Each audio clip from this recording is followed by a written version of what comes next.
Hello, hello, and shalom. So this is the lesson I'm sending you for the time being, for the time that I want to be in Memphis. And just to remind you that you agreed that the subject will be about Passover. Of course, I will connect it to sources of Jewish mysticism and Kabbalah, and maybe also Hasidism. You see in the title, the Matzah is the unleavened bread. The Chametz, it means leaven. It means the bread that's swallowed. And the Afikoman is it's a custom that belongs to the evening of Passover, where the Jewish people, they are sitting around the table and they have the meal and they have the Agadah, the telling of the story. And the Afikoman, which is actually a broken matzah, part of a whole matzah, a part of a whole unleavened bread, is connected to this Haggadah, this telling, this reading of the night, together with the meal, of course, a very specific meal. The evening, by the way, if you don't know, is called in Hebrew Seder, which means Seder. Seder means order, an order. It means the evening has a very specific order. It means it starts in order, it continues with order, specific order, and it ends with order. And that is because salvation, redemption has, in Judaism, I'm sure also in Christianity, it has an order, a specific order, how it looks like, or how it should look like. So you probably noticed, and you remember, when we want to go to the Kabbalah sources, they are always related to former material. I know I said it a few times, but again, not to be confused, it's always start with biblical verses, with a very specific homiletic interpretation of them that belongs to the fourth level, which I was speaking about the last time, the mystical or the secret level. And so it starts with biblical verses. It considers, or it takes in account, or it mentions, or it refers also to Mishnaic and Talmudic how to say, literature. And then the third layer is the Kabbalistic. If we are dealing, by the way, with Hasidic, which Hasidism is you can call it late Kabbalah. It means it's a continuation of the Kabbalah in the 18th century. And then we will have already 4 layers of, I mean historical layers here, not layers of depths, historical layers. Bible, the Bible, the time of the sages, the oral tradition, the beginning of the oral tradition, the Kabbalah, and eventually, if it is a Hasidic source, the 4th layer, the Hasidic source. Yes, but so we follow this line, and we will start with the Bible. If I put it as a question, the question would be why the Jewish people prevent themselves from eating leavened bread in Passovers along 7 days. What is so crucial about it? So for that, we have to go to the story of Exodus, to the commandment that God gave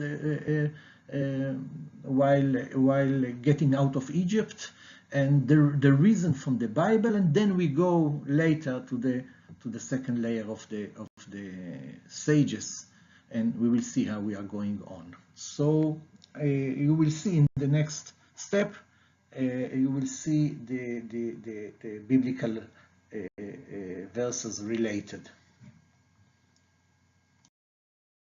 Yes, these verses in Exodus 12. In Exodus 12, there is from verse 14 here is the instruction concerning the unleavened bread.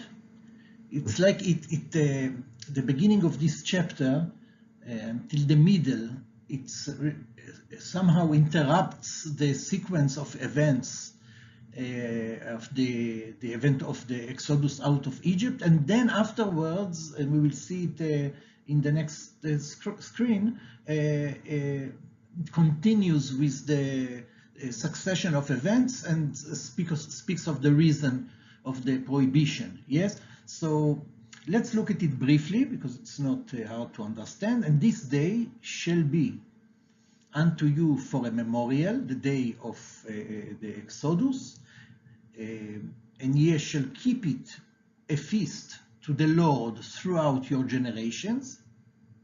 Yes, so it doesn't speak just about that event at that moment, but it gives an instruction for the future, for the generations.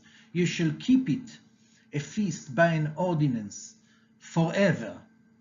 7 days, which by the way, at that point, we don't understand why. 7 days shall ye eat unleavened bread. Even the first day ye shall put away leaven out of your houses.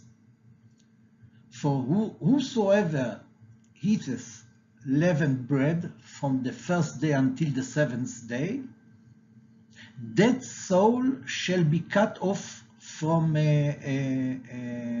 Israel.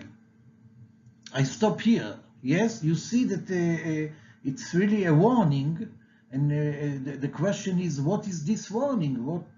What is so bad if somebody doesn't keep the memory and he eats bread at that time? I will refer to it later, but the words here that that soul shall be cut off from Israel. We have to look at it in a very clear way. What does it mean? It means it can mean that this soul will be somehow expelled from Israel, but usually it points to like an internal curse, being cut from the source, from the origin. It's like eternal death. It is not just being cut off from the folk, from the nation. It's much more than that.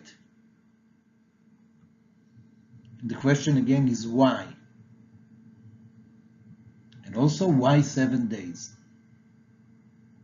I continue, and ye shall observe the feast of unleavened bread, for in this selfsame day have I brought your armies out of the land of Egypt. This doesn't explain yet. Therefore shall ye observe this day in your generations by an ordinance forever.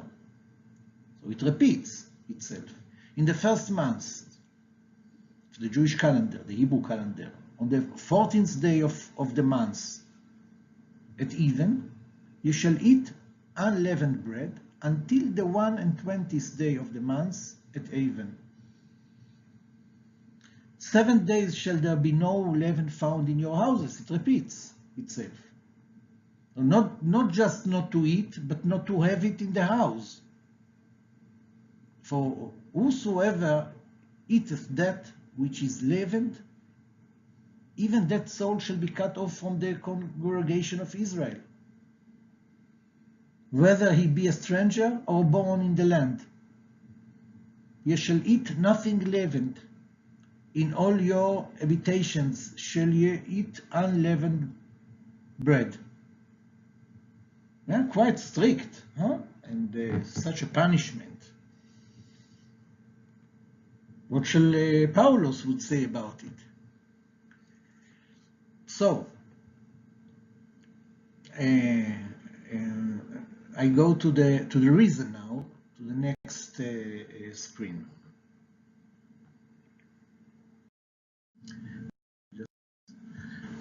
And it came to pass that at midnight, the Exodus occurred at midnight, the Lord smote all the firstborn in the land of Egypt, from the firstborn of Pharaoh that sat on his throne unto the firstborn of the captive that was in the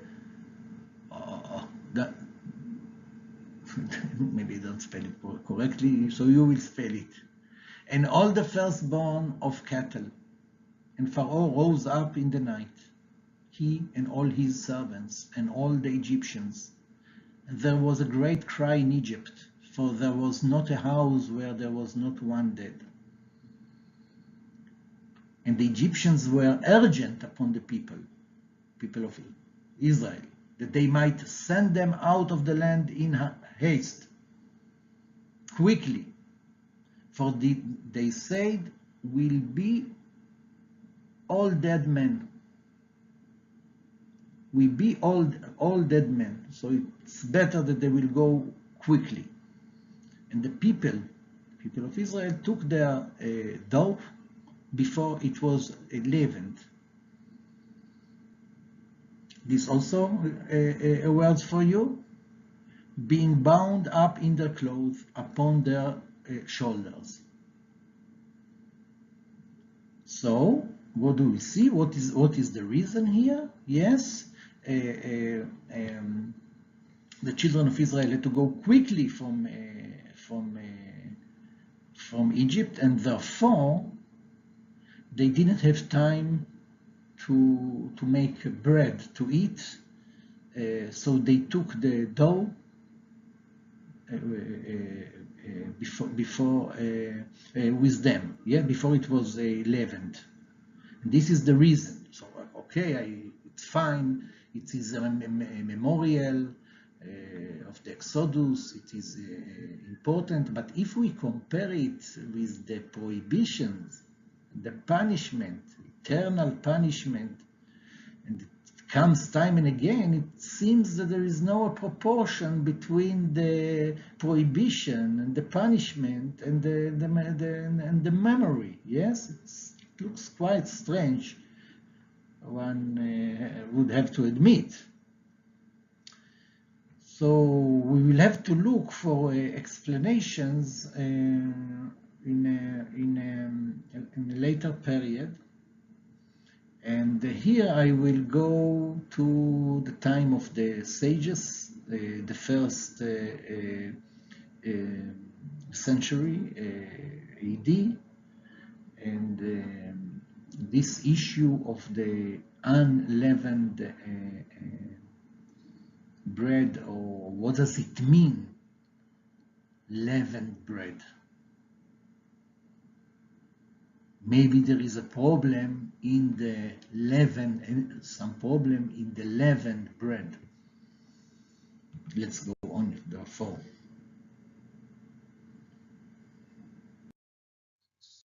To see where in the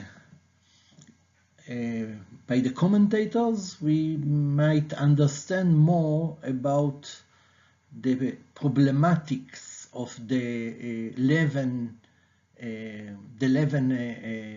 bread, and this will put some light on our issue of Passover and the strict prohibition. So I'm going to the Talmud, the Babylonian Talmud, in the tractate Berachot, which means Berachot, blessings. This tractate deals with the the issue of blessing. There are many blessings in Judaism, and also this tractate deals with the a Jewish prayer book. This was the time,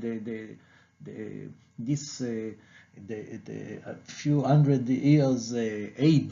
This was the time where the Jewish prayer book was really structured, and we can follow the steps in this tractate, berachot, blessings. So in this part, in folio 17, page A,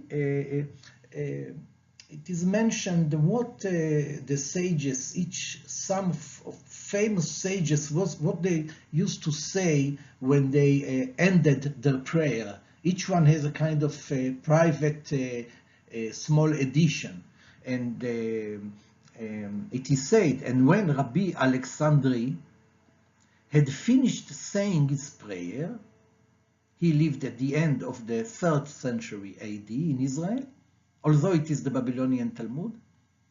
This is what he said: Lord of the ages. What is it? Maybe it's a mistake. It is perfectly obvious to you that our will is to do your will. You know that we really want to do what you want. It means we want to be also a full human beings. We want to be to do justice, to be honest, to be purified, yeah, even to be holy. But what prevents it? It is the leaven of the dough. Here we have to think, what does it mean that what prevents the children of Israel? It is the leaven of the dough. So let's turn to the commentator Rashi from the 11th century. He lived, a famous commentator who lived in north of France, Rabbi Shlomo Yitzchaki, Rashi, in short. And he says the leaven in the dough, it is the bad inclination, in Hebrew Yetzer Hara, the bad urge, the bad inclination that intoxicated us, or it can be translated that sour us, which means spoils us. We really want, we cannot manage, because the bad inclination in the soul is so strong that it prevents us from doing your will. We have like two voices in our souls, what we want, and another voice is what in us prevents us from accomplishing what we really want to perform. So what does it mean? The leaven of the dough. I must say then, we must say, I don't see another possibility, that something in ourselves has grown too much. It was somehow slumbered, dormant in the soul, and it actually swollen and grew too much, and then it overpowered the pure side of the soul. So it means that the leaven of the dough, where shall I find it? I shall find it everywhere where something grew too much and then overpowers the other. Example, we were speaking about Sefer Yetzirah, about the covenant of speech, for instance. So we have to limit our speech, if you remember, to control our speech. If we don't do it and we speak and speak and speak and then we gossip, etc., then it's swollen, our speech swollen, and then it is like leaven, the leaven of the dough. It went out of proportions, it overpowers us, it controls us. It is the bad inclination, which when it is in the right measure, it is just fine. A leaven bread, a bread that we eat, we cannot say it is bad. But here, in the words of Rabbi Alexandri, what he's saying to the people is that it can grow too much. And then it prevents the redemption. There cannot be a way to go towards God when in ourselves the bread, yes, the bread is swollen too much. And if we want to go really through a journey, we have to limit this power in ourselves. And because it's hard to limit it, we might then really prevent ourselves from any leaven until we can handle the leaven in the proper way. Looking on Passover from this perspective, I may say the children of Israel they have had to restrain, to give up for a time of the leaven in order that they can take themselves or go out of Egypt. Like one cannot take all the old suitcases when he's going to a journey. He cannot take all his goods, all his suitcases to the journey, because then there will not be a journey. He has to give up something. He has to give up the leaven. And by the way, 200 years earlier, in the New Testament, the same expression is mentioned by Jesus. I will show you in the next screen. You will, yes, to throw or to cast a little bit more light on this statement. Yes, the leaven in the bread, and you can see that also in Luke 12, Jesus is speaking to the people. In the meantime, when they were gathered together an innumerable multitude of people, insomuch that they trod, which means tread, on one upon another, he began to say unto his disciples, first of all, beware ye of the leaven of the Pharisees, prushim in Hebrew, which is hypocrisy. So we see again the same idea, because the hypocrisy means here something that grew up not in the right way. It is a bad inclination, hypocrisy. So when it grows in the soul, it means that it is like a leaven, in the bread that swallowed too much. Yes, so it's clear. We see in this phase, in both traditions, that the saying, the leaven in the bread, is like a symbol of yes, a metaphor or a symbol for the wrong state of the human being, of the human soul. And this will develop more and more through the ages. In Judaism, this idea. Now, in the next step, I would like to go to another source in the Talmud. It appears also in the Midrash, and to show that not only the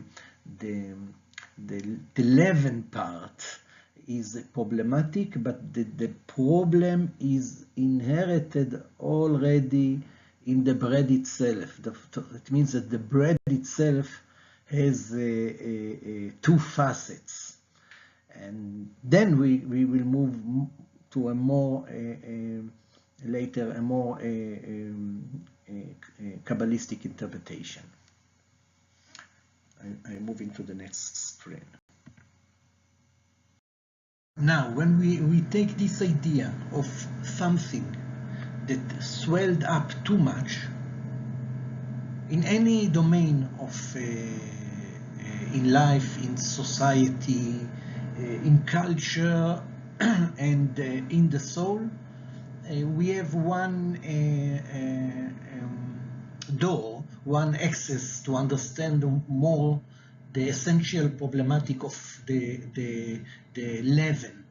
And indeed, when we look on the Agadah, the telling of Leil HaSeder, the night of the order, the night leading to salvation, we see at the very beginning, in fact, it starts with a blessing, announcing that we performed the instruction to nullify or to exterminate any Chametz, and then immediately after there is this declaration in the first, actually the first page of the Agadah, the telling. The declaration is, any Chametz, leaven, which is in my possession, which I did not see and remove, nor know about. So what I can take by myself, I took, and what I didn't see, now is the declaration, shall be nullified and become ownerless, like the dust of the earth. Before I go on, I would like to say that towards the end of the evening, there is something else that happens, not with the not with the bread, of course, because the bread was extinguished, but with the matzah, finding the matzah. But the child has to find part of the matzah. I will speak about it. So what I want to say now is that the Agadah, the telling, starts with the issue of the leavened bread, and it finishes with another aspect on the matzah, the unleavened bread. Now that we understood the problematic of the leavened part, yes, I would like to in the next step, to show the problematic of bread in general. There is the problem of the leaven, but also the bread represents a kind of maybe turning point or a crisis, a certain crisis in creation. So I'm moving now to a midrash or Melitic interpretation about the bread itself, or the subject will be the tree of knowledge. And here we will start to touch the Kabbalistic Hasidic element.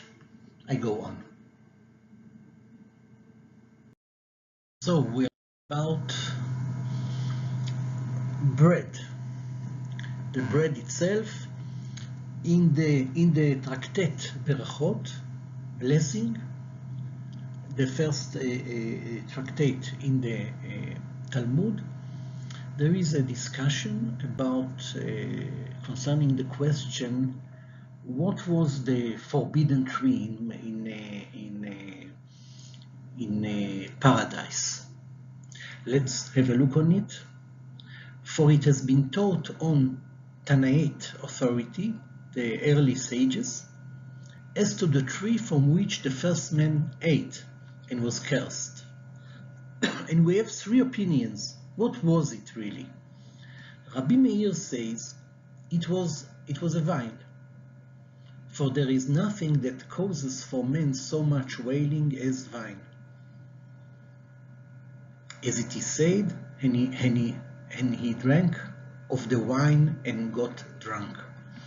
After yes, it's the story about Noach. After the disaster with the water, Noach started a new civilization, and he drank wine, and he became drunk. And then the story continues with what happened with his sons when he was drunk and naked. So we have the vine, the grapes. Rabbi Nehemiah says it was a fig tree. For the source of the curse proved to be the remedy.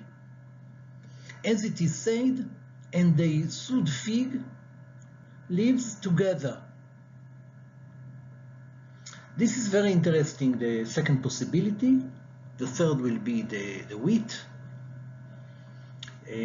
But let's speak a little bit about the fig. Why a fig? Rabbi Nehemiah suggested that it was a fig because the story tells that when Adam and Eve they saw that they were naked, they felt ashamed, and they covered themselves with with the leaves of the fig tree.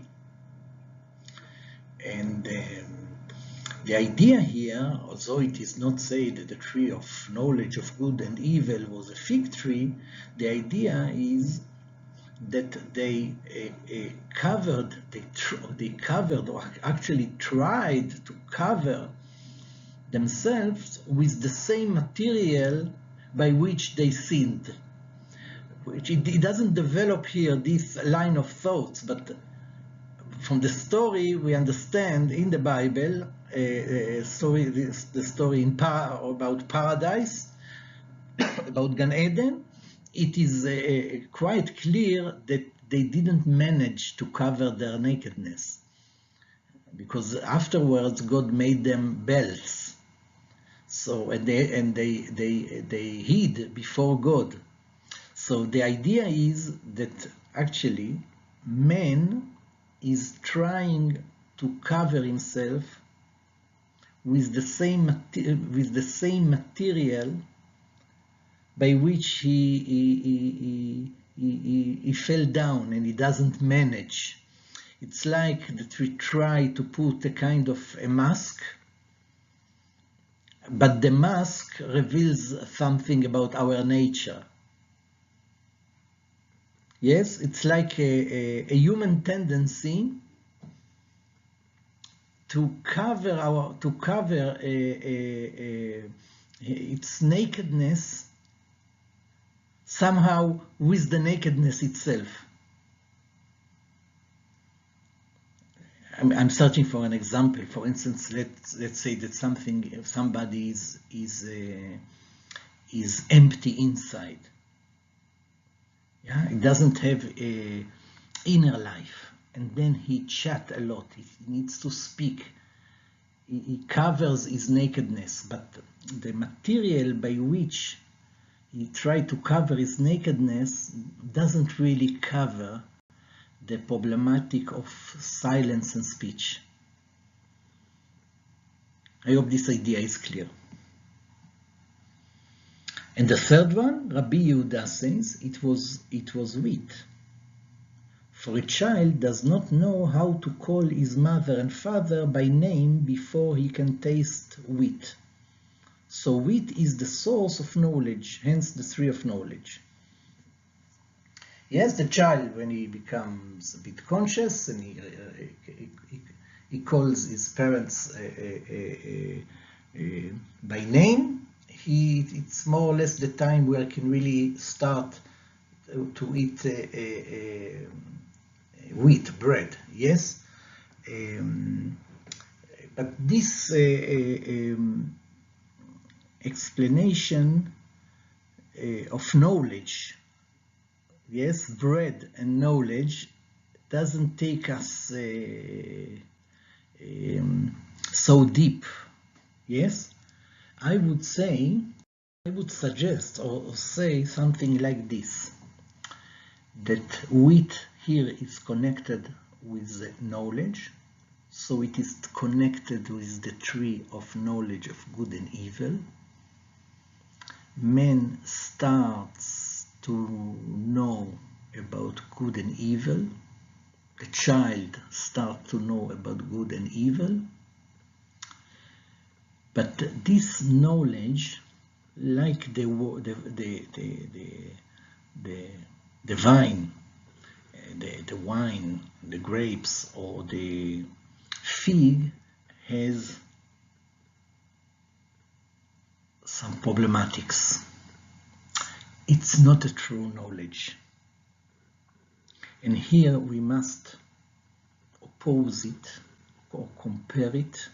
This tree of knowledge, the tree of knowledge as bread, as wheat, we have to put it as opposed to the biblical tree of life. All the three. But here we will do it with the bread, concentrating on the knowledge of good and evil,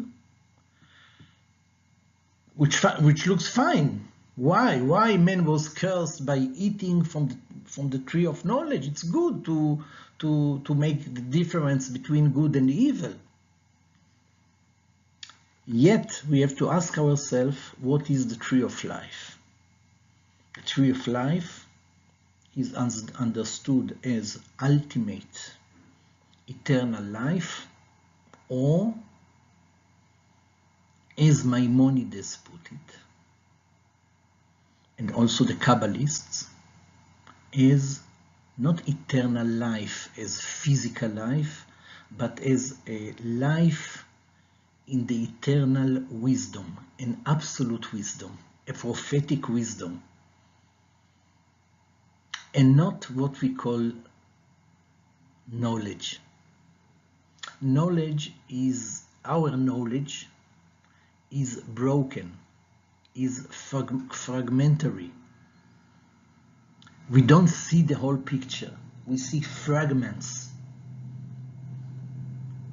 Our knowledge of good and evil is relative, is determined by society, by education. It is not the ultimate knowledge. So in the bread itself, there is a reduction of what we call wisdom. Human existence after eating from the tree of knowledge is a limited existence, a limited knowledge. As I said, a broken knowledge. And therefore, the bread represents actually the fall. So we have two facets concerning the bread and the leavened bread. The facet of swelling up too much, this has to be reduced if we want to go out of Egypt, if we want to go to a new journey, the journey towards something new, towards the spirit. This has to be reduced critically, dramatically, and the other one, we have to rebuild our broken knowledge. going from Egypt to the desert, to the promised land, we have to go towards absolute knowledge. I go on.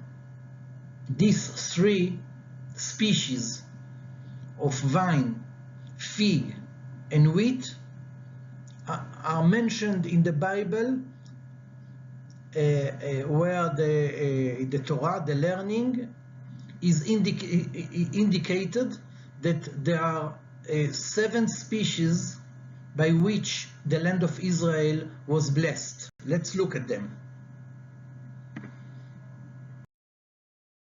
Now, seven species are mentioned. The seven species by which Israel was blessed. It is written, a land of wheat, 1, and barley, 2nd, and vines, and fig tree, and pomegranates, a land of oil olive, and honey.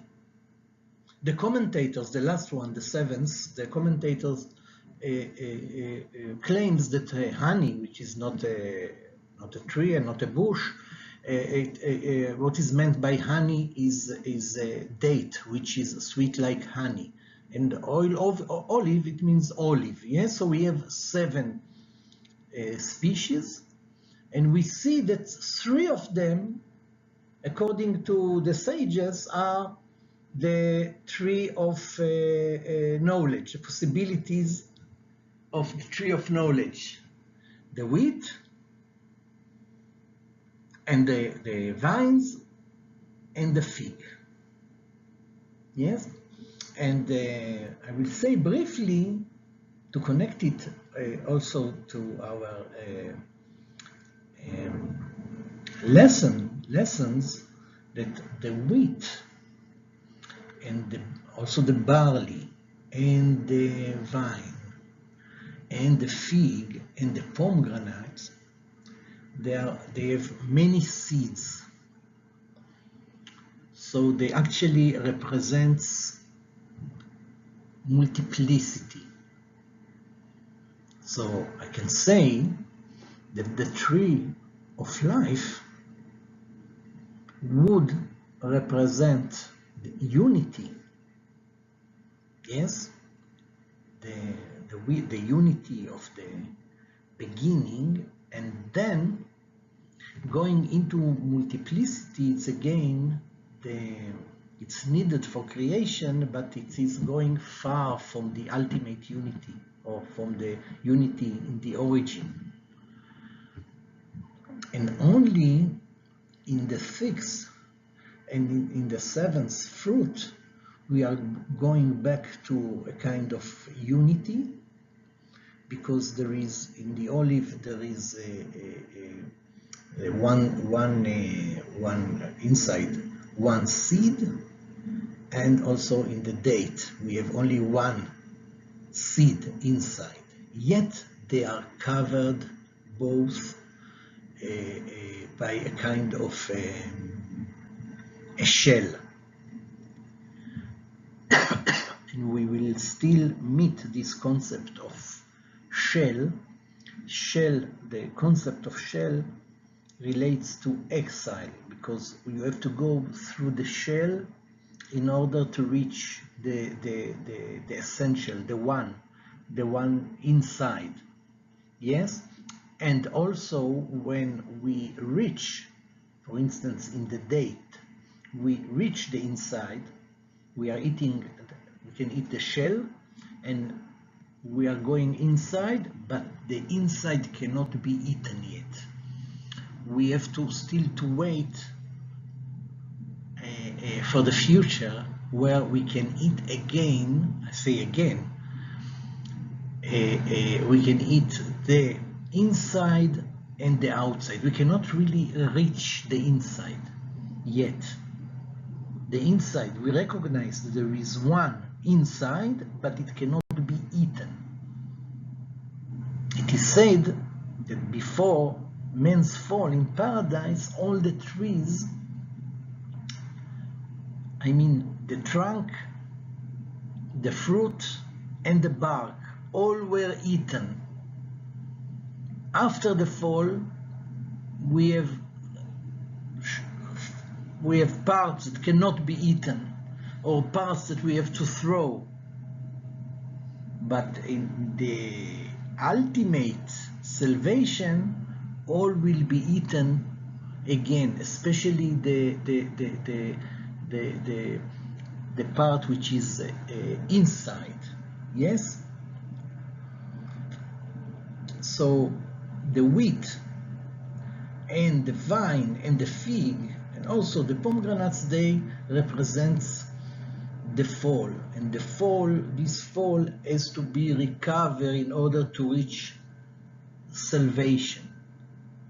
So actually, Passover is the feast going to a journey to overcome the reality of the leavened bread and the bread until all we can eat one time, all without, how to say, any damage.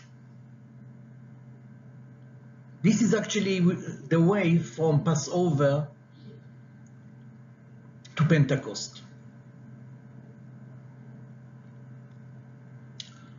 Yet this wheat and vine and everything, they have two facets. A negative one and a positive one. They can be eaten. Yes? We know how much in Judaism, probably you know, the vine is important for the holiness of the Shabbat. It means it has two facets. Also the bread is important when the Jews are having the kiddush of the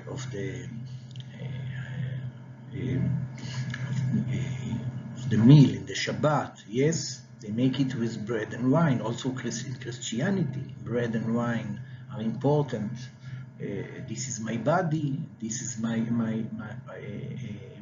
blood. Bread and wine are representative of life, for the good and for the bad, for holiness and for curse. Yes, in Psalms it says very precisely the positive side. Yes, in Psalms 104, and wine that maketh glad the heart of man, it is important. One can be drunk, but one can be happy, elevated.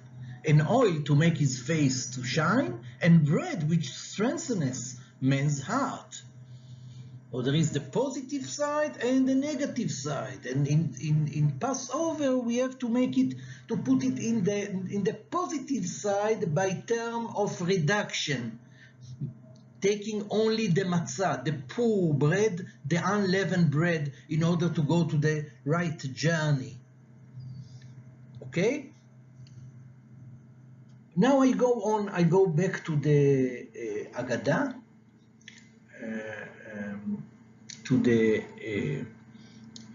tradition of the Afikoman. I will explain it immediately after. So.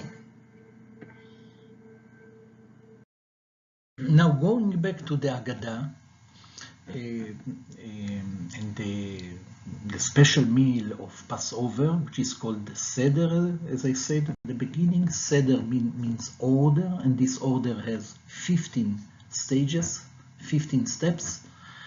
And the beginning, the third or the fourth step, it says break the middle matzah, the middle unleavened bread, put away larger half for Afikoman. Afikoman is a Greek word that means dessert, a kind of dessert. So we have at the beginning of the evening this tradition of taking three. There are three three matzot, three unleavened bread on the table. The middle one is being broken, and then the leader of the evening conceals the bigger half of it until the end of the meal. So the meal stands in the sign at the beginning of breaking the matzah, concealing it, and towards the end finding it and eating it, as to conclude, to finish or nearly finishing the order. Yes. Now, remember that I said that we have the issue of the swollen bread, and we have the issue of the broken reality, tree of knowledge as a broken reality. And here in the beginning of the meal, we see this break apart, and we don't find the other. We don't know where is the other part. The other part, we have to look for it later, and then we put the two halves together and eat from the concealed half that was found. Yes. So we have to complete the picture to bring the half that is missing. Salvation stands in putting the two halves together, but we have first to find it. Yes. So let's go to this is the beginning of the meal. Let's go to this part, to the sign of the ending of the evening. Let's see how it happens.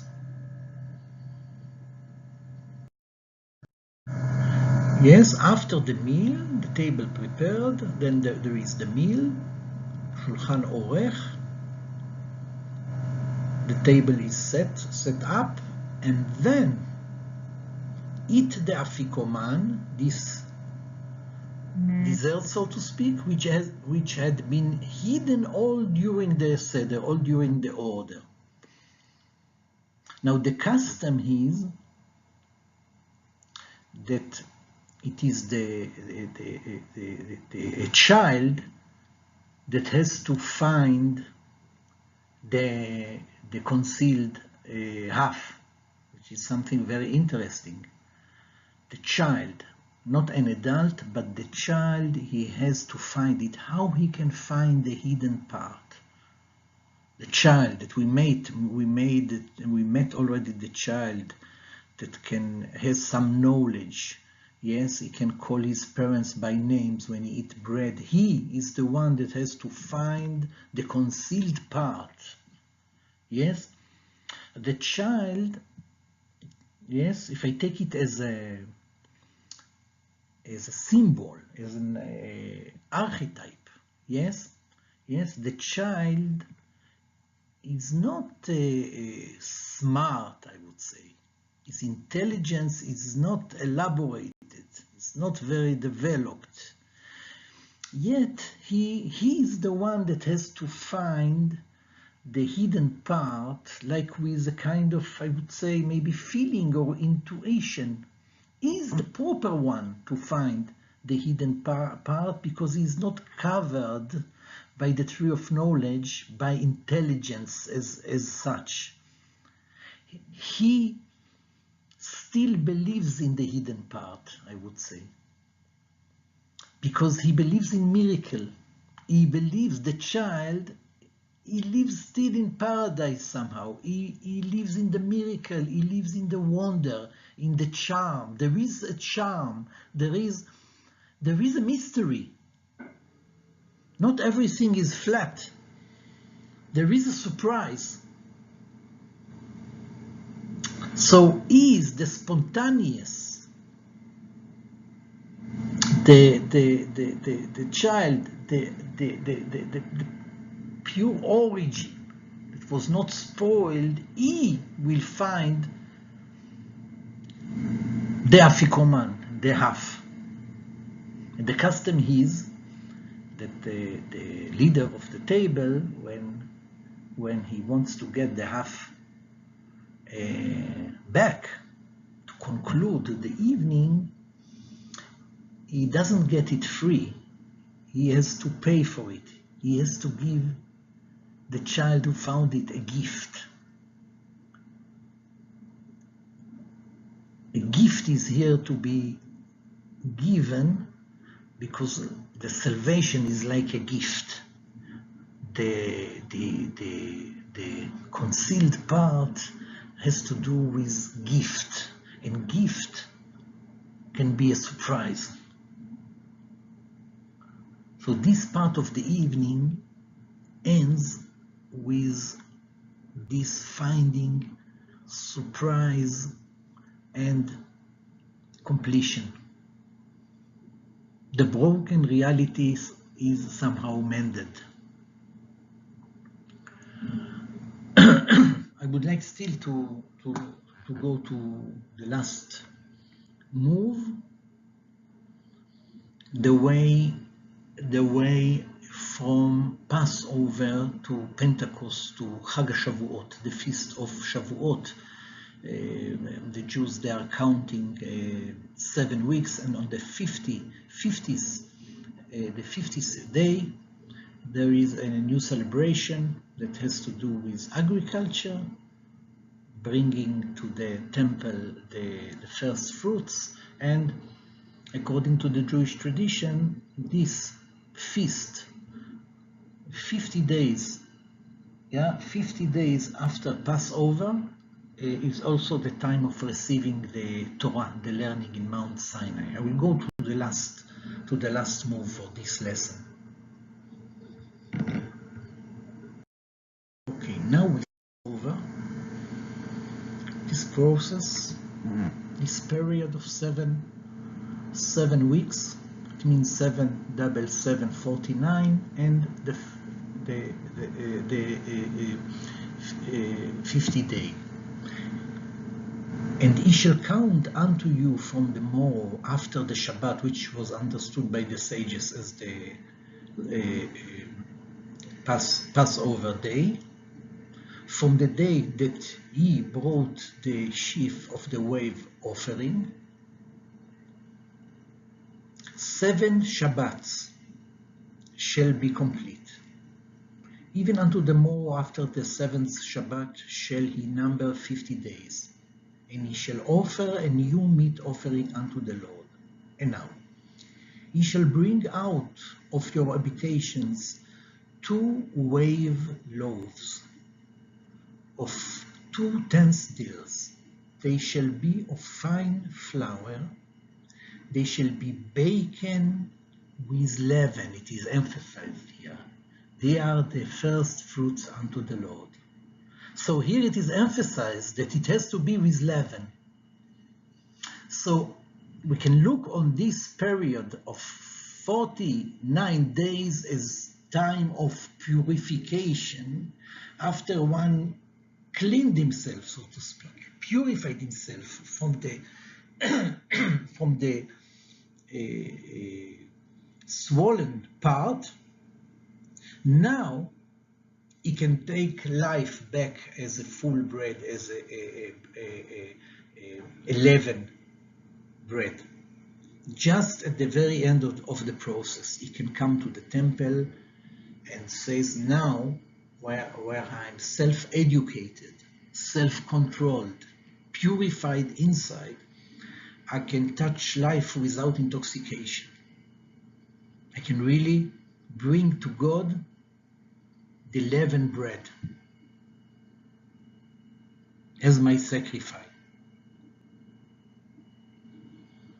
Just to remind you also, for the very end, also something I think interesting, that in the story of Ruth in the Bible, the Old Testament, the story of Ruth, yes, at the very end, it happened in the time of this period of harvesting the wheat, and it is described there how the workers are working in the fields, and the family there is coming, yes, from Bethlehem, which is the house of bread. And Boaz, who is became the husband of Ruth, he is the ancestor of the Messiah, the Redeemer. The Redeemer is coming also from the house of bread. It means when one, if I put the things together and make an homiletic interpretation, when the process ends, when after purification we can encounter the bread without its problematics, then we are standing in the house of the bread, where the bread is prepared, and then the Redeemer can come. He is coming from Bethlehem, from the house of bread. I will finish here this lesson.